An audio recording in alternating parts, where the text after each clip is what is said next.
Hello, ladies and gentlemen. I am Margo Adonis, a young water professional in South Africa with a bachelor's in environmental management and over 6 years working experience within the water and environmental sector. I am an internationally awarded environmental protection and sustainable development goal activist, and I am a member of the South African Dutch Wavemakers. And I'm here to take you on a journey on climate adaptation in South Africa. In South Africa, very recently, we were forced to the reality of climate change as we had succumbed to the harsh effects of a 2-year-long drought period. The Department of Environment, Fisheries and Forestry developed the South African National Climate Change Adaptation Strategy with many objectives. And amongst those objectives is that adaptation to climate change presents South Africa with an opportunity to transform the health of the economy and build resilience, thus strengthening the social and spatial fabric, and enables the country to remain global competitors. This strategy is an important step forward for South Africa. We now have a common reference point for climate change and adaptation efforts in South Africa in the short to medium term mitigations, providing guidance across all levels of government, sectors, and stakeholders, all affected by climate change.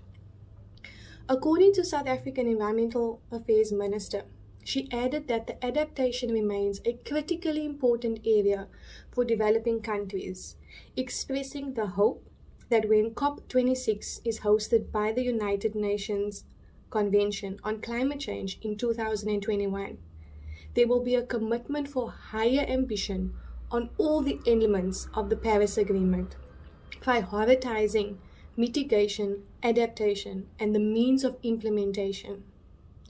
The question I ask to all of you and globally is, can we mitigate climate change but still lack the education and awareness on the current climate crisis? Environmental education is often an afterthought, not just in Africa, but around the world. With the lack of education on environmental protection and the implementation of the Sustainable Development Goals and climate change in our educational curriculums and systems, we are dependent on the awareness campaigns whereby Environmental Days is commemorated and a practical understanding of the environmental crisis we have found ourselves in forces many NGOs, global spheres, stakeholders, schools, and most importantly, individuals to become active citizens. We can no longer act as if we are not part of the problem, neither part of the solution, with an increase in demand leading to the continuous environmental degradation through overexploitation, deforestation, increase in CO2 emissions, and the over-extraction and abstraction of natural resources. We need to take responsibility and start implementing best practices that would ensure we become a sustainable generation. It's a domino effect. When we begin to change the mindsets of every single one of humanity, they will change their behavior and their lifestyles, and we would move closer towards fighting and combating the effects of climate change. South Africa in 2016 experienced the worst recorded drought, thus had us days away from what we refer to in South Africa as day zero. This forced many industries, farmers, and residents to rethink their interaction with something that we take for granted more than often, in a time where several parts of South African communities does not have access to clean water, which remains a constitutional human right. Day zero not only had us rethinking, but had us changing our behavior on a day-to-day basis, because we had to now live in a world where we were limited to a restricted amount of water allocation per individual. The fight for climate adaptation and environmental protection started a long time ago, but many were ignorant to the reality of it.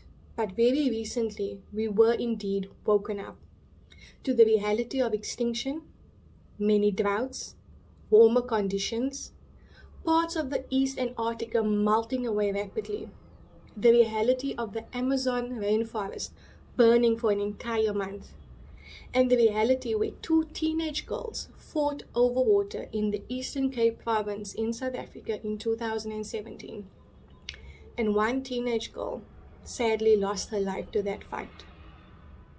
Currently, young people all around the world has taken part in climate strikes. A 16-year-old activist sailed across the Atlantic as a call to climate action. Young people have joined environmental movements to take a stand and say, stop robbing us from our environment. Activists and advocates have started movements all around the world with one objective in mind, and that is to defeat climate change. Through my local, national, and international affiliation, I have over the past years committed to an activism on environmental protection that has allowed me to collaborate with NGOs, stakeholders, government spheres, and individuals in my country. This has also opened up my eyes to many individuals and organizations all fighting the same fight and alongside me. In Africa, there are many organizations at the forefront of this fight, including Greenpeace Africa, the Worldwide Fund for Nature, the Center of Environmental Rights, to name just a few, with many initiatives aimed at not only being a part of the conversation, but provoking change. Very recently, through the announcement of the WWF Alliances for Climate Action, when cities are now able to connect on an international network of domestic coalitions to accelerate the transition to a zero carbon future. I myself advocate very strongly for environmental protection. From beach cleanups to community cleanups to planting over 850 trees across many schools within South Africa over a period of 3 years. I continue my fight, and I continue being the voice for the environment, because it's not only up to the policymakers and to the policies that we have in place, but it's up to every one of us, every individual, humanity as a whole, to start taking action and being conscious citizens. When we begin to stop questioning our small changes and actions, we begin to see that if everyone globally are all doing small acts together, the impact is much greater than what we really think. I always say, if you change nothing, nothing will change. Thank you.